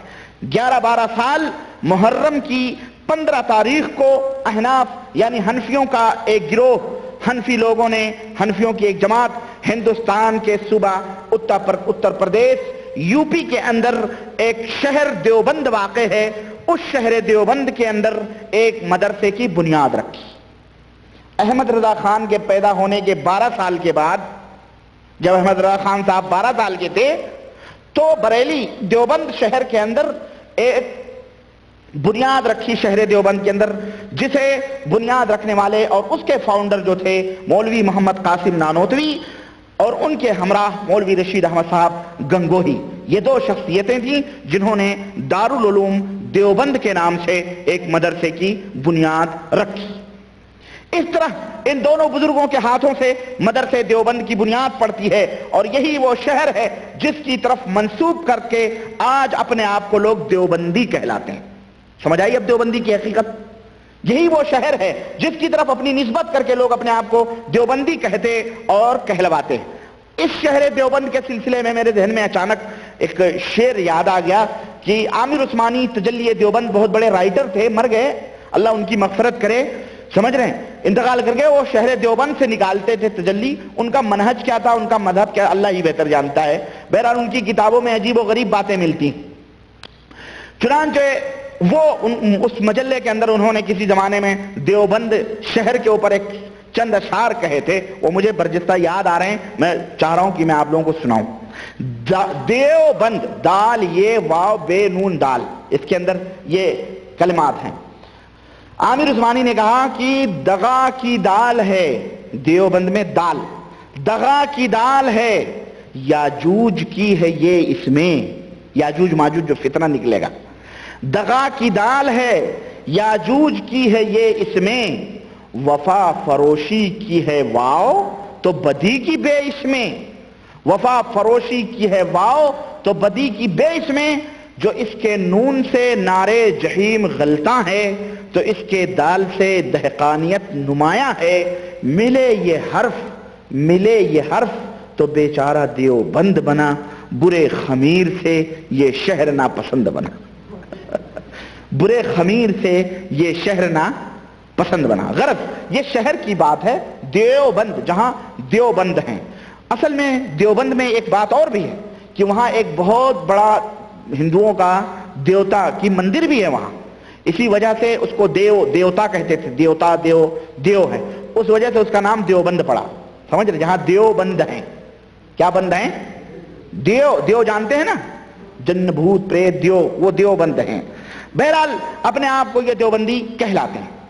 یہ مسلمان ہیں، کافر نہیں ہیں، یہ مسلمان ہیں، حنفی ہیں، اپنی نسبت یہ اہل سنت والجماعت کی طرف کرتے ہیں، اور مذہباً یہ لوگ بھی حنفی ہیں، جس طرح بریلوی حنفی ہیں اسی طرح یہ بھی حنفی ہیں۔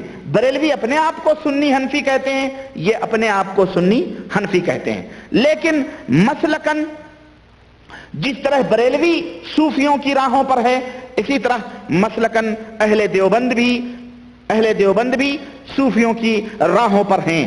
عقیدہ اور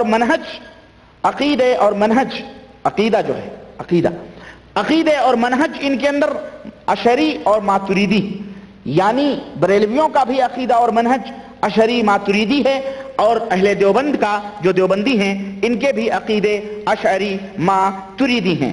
سلسلہ تصوف جو ہے، تصوف کا جو سلسلہ ہے بیعت کا، تمام سلسلوں میں یہ دیوبندی منسلک ہیں، جس طرح ان کے بھائی بریلوی، قادری، چشتی، نقشبندی، سہروردی اس کے اندر منسلک ہیں، اسی طرح دیوبندی حضرات بھی قادری، چشتی، نقشبندی، سہروردی ان کے اندر یہ سب منسلک ہیں۔ غرض کہ جس طرح بریلوی مذہباً کیا ہے؟ حنفی ہے، اسی طرح دیوبندی بھی مذہباً حنفی ہیں۔ جس طرح بریلوی عقیدے اور منہج کے اندر اشعری اور ماتریدی ہیں، اسی طرح دیوبندی بھی عقیدے کے اندر اشعری اور ماتریدی ہیں۔ جس طرح بریلوی مسلکاً صوفیوں سنتوں کی راہوں پر ہیں تو دیوبندی بھی انہی صوفیوں سنتوں کی راہوں پر ہیں۔ بریلوی چشتی، قادری، سہروردی، نقشبندی ہیں تو دیوبندی بھی چشتی، قادری، نقشبندی، سہروردی ہیں۔ بریلوی فکری طور پر شاہ ولی اللہ محدث دہلوی رحمت اللہ علیہ کو اپنا امام مانتے ہیں تو دیوبندی بھی شاہ ولی اللہ محدث دہلوی کو اپنا فکری امام مانتے ہیں۔ اب آپ سوچتے ہوں گے تو پھر ان میں فرق کیا رہا؟ تو میں بتاؤں، اگر ان میں کہیں فرق آتا ہے تو آگے چل کر کے آتا ہے، یعنی اس وقت فرق آ رہا ہے تو آگے چل کر کے آتا ہے۔ یوں کہ دیوبندی اصول اور فروع میں محمد قاسم نانوتوی صاحب کے پیروکار اور متبع ہیں، اور بریلوی اصول اور فروع میں احمد رضا خان صاحب کے متبع اور پیروکار ہیں۔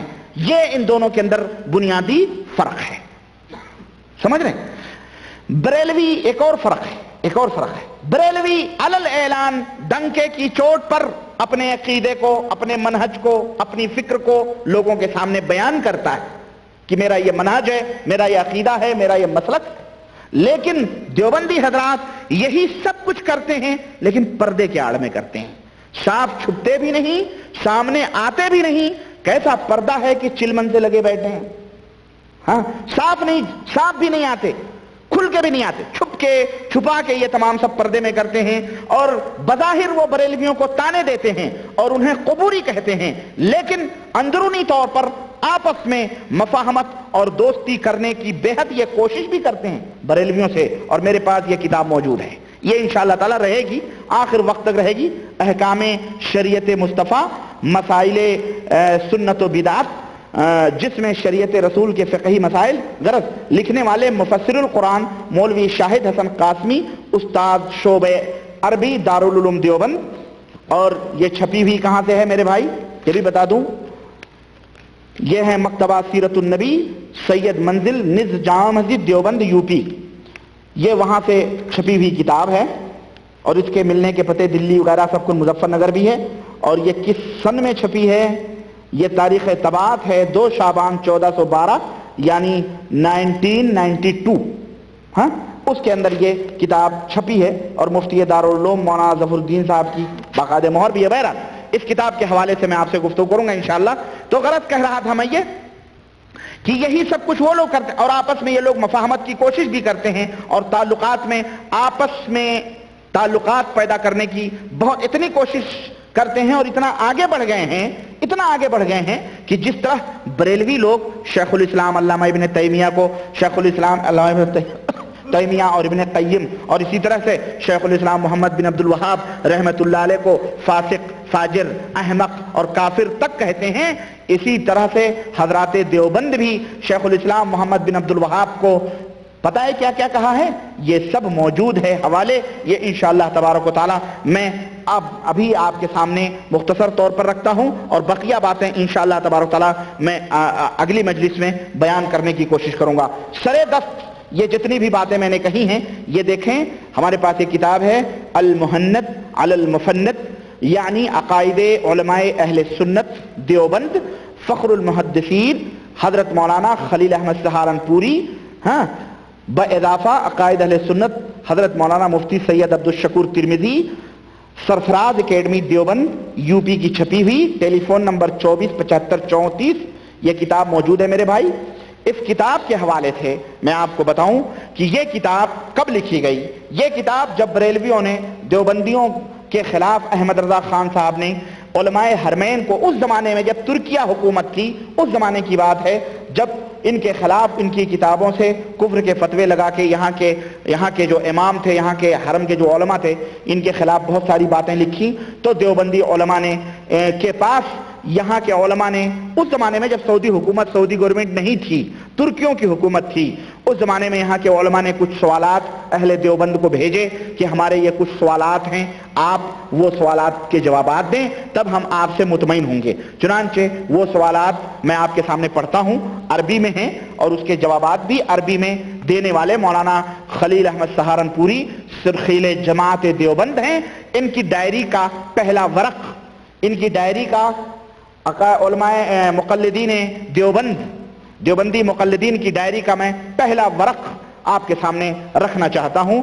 چنانچہ سوال ہوا ان سے کہ یہ بتلائیں کہ ما قولکم فی شد الرحال الى زیارت سید الکائنات علیہ افضل الصلاة والتحیات وعلی آلہ وصحبہ وای الامرین احب الیکم وافضل، یعنی اب عربی کیا پڑھوں میں، چنانچہ آپ یہ دیکھیں جواب سوال کیا گیا ان سے، کیا فرماتے ہیں شد رحال میں سید الکائنات علیہ السلام کی زیارت کے لیے، یعنی کیا نبی کریم صلی اللہ علیہ وسلم کی قبر کی زیارت کے لیے کوئی بندہ جا سکتا ہے اس نیت سے کہ نبی کی قبر کی زیارت کرے؟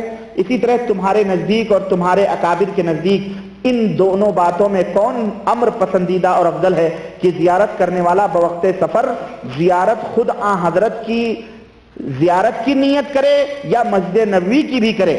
حالانکہ وہابیہ کا کہنا ہے کہ مسافر مدینہ منورہ کو صرف مسجد نبوی کی نیت سے سفر کرنا چاہیے۔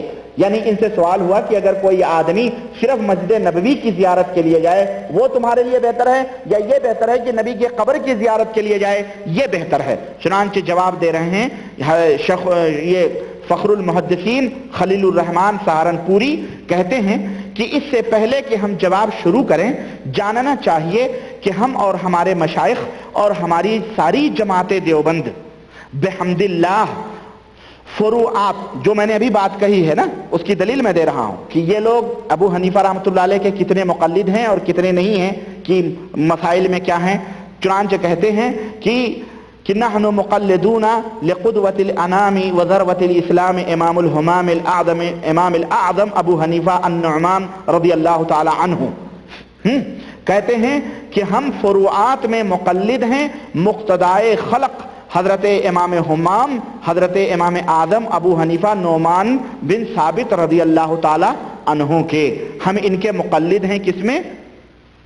فروعات میں، اصول اور اعتقادات میں یعنی عقیدے اور منہج میں کہتے ہیں ہم مقلد ہیں، پیروکار ہیں امام ابو الحسن اشعری اور امام ابو منصور ماتریدی رضی اللہ تعالی عنہما کے۔ یہ دلیل ہے تاکہ کوئی یہ نہ کہے کہ یہ اشعری ماتریدی نہیں ہے، ان کا عقیدہ اشعریوں کا ماتریدیوں کا یہ اہل سنت والجماعت کے خلاف بھی ہے، لیکن یہ لوگ جو امام ابو حنیفہ رحمۃ اللہ علیہ کا نام لیتے ہیں، اللہ کی قسم یہ عقیدہ امام ابو حنیفہ کا ان کا نہیں ہے۔ سمجھ آئی؟ کچھ سمجھ میں آئی بات کی نہیں آئی؟ یہ فروع میں، مسائل میں امام ابو حنیفہ رحمۃ اللہ علیہ کو، لیکن عقیدہ ان کا امام ابو حنیفہ رحمۃ اللہ علیہ کا عقیدہ نہیں ہے۔ یہ جتنے بھی اپنے آپ کو حنفی کہتے ہیں یہ ان کی کتاب ہے اہل دیوبند کی، یہ میرے گھر کی بنائی ہوئی کتاب نہیں ہے۔ ہاتھ کنگن کو آرسی کیا ہے، پڑھے لکھے کو فارسی کیا ہے، دیکھو انہی کے مطلب کی کہہ رہا ہوں، زبان میری ہے بات ان کی، انہی کی محفل سجا رہا ہوں، چراغ میرا ہے رات ان کی، یہ انہی کے محفل کی کہہ رہے ہیں کہ ہم اصول اور عقیدوں میں کس کے متبع اور پیروکار ہیں؟ امام ابو الحسن اشعری کے اور ابو منصور ماتریدی کے۔ اچھا اور کیا ہے؟ وَمُنْتَسِبُونَ مِنْ تُرْقِ الصُّوفِيَّةِ إِلَى الطَّرِيقَةِ الْعُلْيَةِ الْمَنْسُوبَةِ إِلَى السَّادَةِ النَّقْشْبَندِيَّةِ وَالطَّرِيقَةِ الزَّكِيَّةِ الْمَنْسُوبَةِ إِلَى السَّادَةِ الْچِشْتِيَّةِ وَإِلَى الطَّرِيقَةِ الْبَهِيَّةِ الْمَنْسُوبَةِ إِلَى السَّادَةِ الْقَادِرِيَّةِ وَإِلَى الطَّرِيقَةِ المرضية المنسوبة إلى السادة السہروردیہ رضی اللہ عنہم۔ کہتے ہیں اور طریقہ ہے صوفیہ میں ہم اہل دیوبند کا عقیدہ اور ہماری جماعت کا کیا ہے کہ ہم انتساب حاصل ہے ہم کو سلسلہ عالیہ حضرات نقشبندیہ سے، اور طریقہ زکیہ مشائخ چشتیت سے، سلسلہ بہیہ حضرات قادریہ سے، اور طریقہ مرضیہ مشائخ سہروردیہ رضی اللہ تعالیٰ عنہ۔ سمجھ آئی؟ اب دلیل ملی؟ میں نے کہا ان کا فروع میں کس کے مقلد یہ ہیں؟ بولو، امام ابو حنیفہ کے۔ عقیدہ امام ابو حنیفہ کے مطابق ہے ان کا، احناف کا عقیدہ یہ ان کی کتاب بولتی ہوئی کتاب ہے، یہ بولتی کتاب ہے۔ عقیدہ امام ابو حنیفہ کا عقیدہ انہوں نے نہیں اپنایا، بلکہ عقیدہ کس کا؟ جو اہل سنت والجماعت کے عقیدوں کے خلاف عقیدہ رکھتے ہیں، اشعری ہیں، ماتریدیوں کا عقیدہ انہوں نے اپنایا وہ عقیدہ۔ اور سلسلہ کس کا لیا؟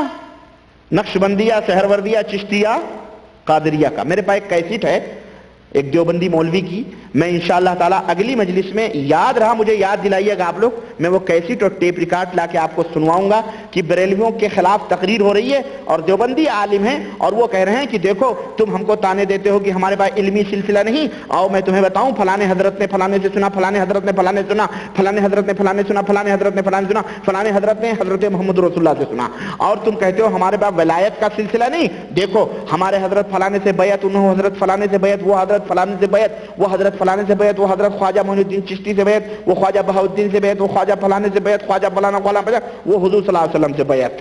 یہ سلسلے میں سناؤں گا انشاءاللہ تعالی۔ تو یہ ہے، یہ کہہ رہے ہیں کہ ہمارا عقیدہ یہ ہے۔ اسی طرح سے کہتے ہیں کہ تیسری بات یہ ہے کہ وثالثاً ان فی اصطلاح بلاد الہند کان اطلاق الوہابی علی من ترک تقلید الائمہ رضی اللہ عنہم۔ تیسری بات یہ ہے کہ ہندوستان میں لفظ وہابی کا استعمال ایسے آدمی کے لیے تھا جو ائمہ کی تقلید چھوڑ بیٹھے، پھر ایسی وسعت ہوئی کہ یہ لفظ ان پر بولا جانے لگا جو سنت محمدیہ پر عمل کریں اور بدعت سیئہ اور رسوم قبیحہ کو چھوڑ دیں۔ بہرحال اس کے بعد حضرت فرما رہے ہیں، کہہ رہے ہیں کہ جہاں تک قبر کی زیارت کا تعلق ہے، اور آپ نے پوچھا ہے تو کہ نبی صلی اللہ علیہ وسلم کی قبر کی زیارت کی نیت سے صرف جائے تو کیا حکم ہے، تو کہتے ہیں ہمارے نزدیک اور ہمارے مشائخ کے نزدیک، یعنی جتنے بھی علماء دیوبند ہیں ان کے نزدیک زیارت قبر سید المرسلین اعلیٰ درجے کی قربت اور نہایت ثواب اور سبب حصول درجات، یعنی اگر کوئی شخص ہندوستان سے نبی کی قبر کی زیارت کے لیے نیت کر کے آئے تو بہت بڑا ثواب اور بہت بڑا اجر اس کو حاصل ہوگا، بلکہ واجب کے قریب ہے۔ استغفر اللہ، بلکہ کس کے قریب ہے؟ واجب کے قریب ہے۔ گو شد رحال اور بدلے جان و مال سے نصیب ہو، بھلے جان اور مال خرچ کر کے آئے، آنا چاہیے اس کو، اور سفر کے وقت آپ کی زیارت کی نیت کرے اور مسجد نبوی کی اور دیگر مقامات اور دیگر تمام زیارت گاہ متبرکہ کی بھی نیت کرے. ہاں، بلکہ بہتر یہ ہے، کیا بہتر یہ ہے کہ خالص قبر شریف کی زیارت کی نیت کرے. ہاں، اللہ کے نبی نے کیا فرمایا تھا؟ صحیح بخاری کی روایت، اللہ کے رسول صلی اللہ علیہ وسلم نے کیا فرمایا تھا؟ لا تجعلوا قبری عیدا، اے لوگو میری قبر کو میلہ ٹھیلا نہ بنانا. یہ زیارت گاہیں کس لیے ہیں؟ سنو، کہتے ہیں کہ جب وہاں حاضر ہوگا خالص قبر شریف کی زیارت کی نیت کریں، پھر جب وہاں حاضر ہوگا تو مسجد نبوی کی بھی زیارت حاصل ہو جائے گی. اس صورت میں جناب رسالت مآب کی تعظیم زیادہ ہے اور اس کی موافقت خود حضرت کے ارشاد سے ہو رہی ہے. سنو، فخر المحدثین کی حدیث، اہل دیوبند کی حدیث فہمی دیکھو اور حدیث دانی دیکھو ان کی کتنی چوڑی ہے. حدیث سمجھنے والے لوگ ہیں. دلیل دے رہے ہیں. کیا دلیل ہے معلوم ہے؟ کہتے ہیں کہ حضور صلی اللہ علیہ وسلم نے فرمایا ہے کہ جو میری زیارت کو آیا کہ میری زیارت کے سوا کوئی ضرورت اس کو نہ لائی ہو تو مجھ پر حق ہے کہ قیامت کے دن اس کا سفارش کرنے والا بنوں، اس کا شفیع بنوں. یہ حدیث ہے. یہ گہی موضوع جھوٹی روایات کو فخر المحدثین اپنے جواب کی زینت بنا رہے ہیں. سنو، اور ایسا ہی عارف ملا جامی سے بھی منقول ہے کہ انہوں نے زیارت کے لیے حج سے علیحدہ سفر کیا. ملا جامی نے کون ملا جامی معلوم ہے؟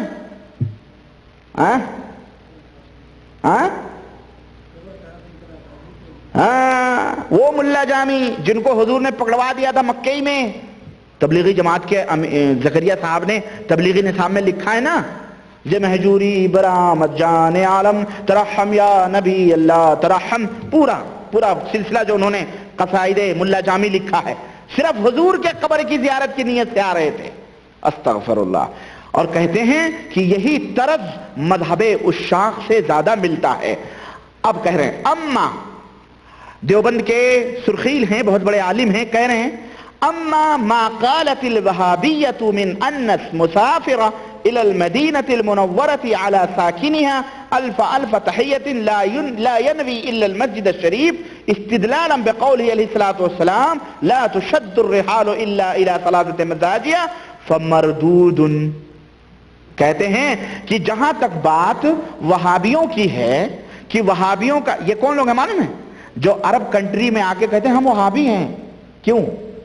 چندے لینے ہیں، دارالعلوم دیوبند کے چندے لینے، فلانے مدرسے کے چندے لینے، ہم وہابی ہیں. ہم کو لوگ ہندوستان میں وہابی کہتے ہیں. یہ وہابی، یہ دیکھو کہہ رہے ہیں جہاں تک وہابیوں کی بات کہ نبی کریم مدینہ منورہ کی جانب سفر کرنے والے کو صرف مسجد نبوی کی نیت کرنی چاہیے، اور اس قول پر اس حدیث کو دلیل لاتے ہیں کہ سفر نہ کیے جائیں، کجاوے نہ کسے جائیں مگر 3 مسجدوں کی جانب، سو یہ کہنا مردود ہے. یہ قول کیا ہے؟ مردود ہے. ہاں، اس لیے کہ حدیث میں کہیں بھی ممانعت نہیں ہے. کہتے ہیں، سنو علت، کہتے ہیں کیونکہ جو علت مسجد کے دیگر مسجدوں اور مقامات سے مستثنی ہونے کی قرار پاتی، بہرحال وہ ان مساجد کی فضیلت ہی تو ہے. اور کہتے ہیں کہ اور یہ فضیلت زیادتی کے ساتھ بقعہ شریفہ میں موجود ہے. کہتے ہیں مسجد نبی کی جو فضیلت ہے اس سے زیادہ فضیلت خانہ کعبہ کی جو فضیلت ہے اس سے زیادہ فضیلت کہاں موجود ہے؟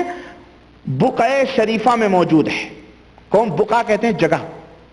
وہ بقعہ شریفہ میں موجود ہے اس لیے کہ وہ حصہ زمین، ذرا غور سے سننا، یہ عقیدہ دیوبند کا میں بتا رہا ہوں، یہ دیوبند کیا کہہ رہے ہیں، اس لیے کہ وہ حصہ زمین جو جناب رسول اللہ صلی اللہ علیہ وسلم کے اعضائے مبارکہ کو مس کیے ہوئے ہے، یعنی اعضائے مبارکہ کو چھوئے ہوئے ہے، یعنی کہتے ہیں کہ فَإِنَّ الْبُقْعَةَ الشَّرِيفَةَ والرحبة المنيفة التي ضم أعضاءه صلى الله عليه وسلم أفضل مطلقا حتى من الكعبة ومن العرش والكرسي كما صرح به فقهاؤنا رضي الله عنهم. کہتے ہیں کہ وہ حصہ زمین جو جناب رسول اللہ صلی اللہ علیہ وسلم کے اعضائے مبارکہ کو مس کیے ہوئے ہے، چھوئے ہوئے ہے، علی الاطلاق یعنی مطلق طور پر وہ افضل ہے، یہاں تک کہ کعبے سے بھی افضل ہے، عرش اور کرسی سے بھی زیادہ افضل ہے۔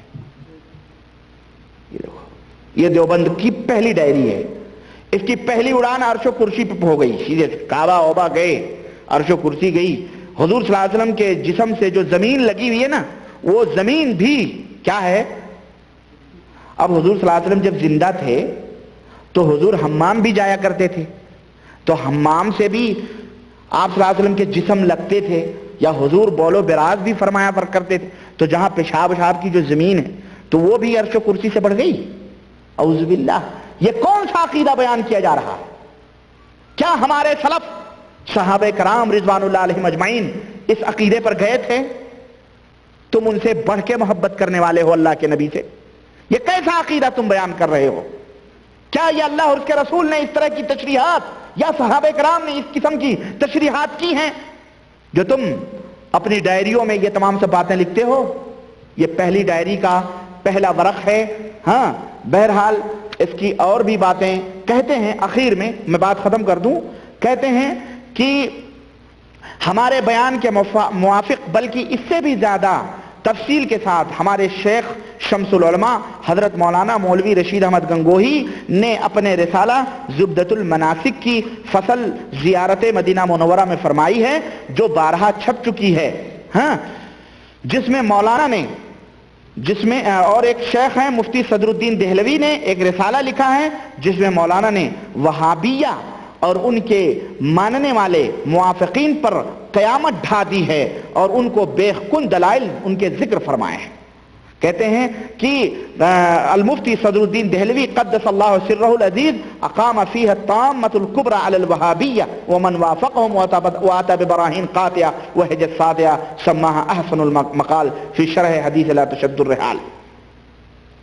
یہ پہلی ڈائری ہے، انشاءاللہ پہلی ڈائری کا دوسرا ورق، تیسرا، چوتھا، پانچواں، ساتواں، آٹھواں عقیدے کے تعلق سے آمین، رفع دین، یہاں نیت باندھو، ہاں کہ یہاں نیت باندھو، کہ یہاں باندھو، کہ یہاں کھول کے رکھو، کہ یوں پھیلا، اس پہ نہیں گفتگو ہوگی، ہم عقیدے کے اوپر چل رہے ہیں، کیونکہ عقیدہ مین ہے، عقیدہ درست ہے تو سب درست ہے، اور انشاءاللہ تعالی عقیدہ درست ہے اور پھر اعمال کا نمبر آئے گا۔ پہلے عقیدہ کی، عقیدہ علماء دیوبند کا کیا ہے اور اس کی ڈائری، عقیدے کی ڈائریاں کیا ہیں، اس کے اوپر میری گفتگو ہوگی۔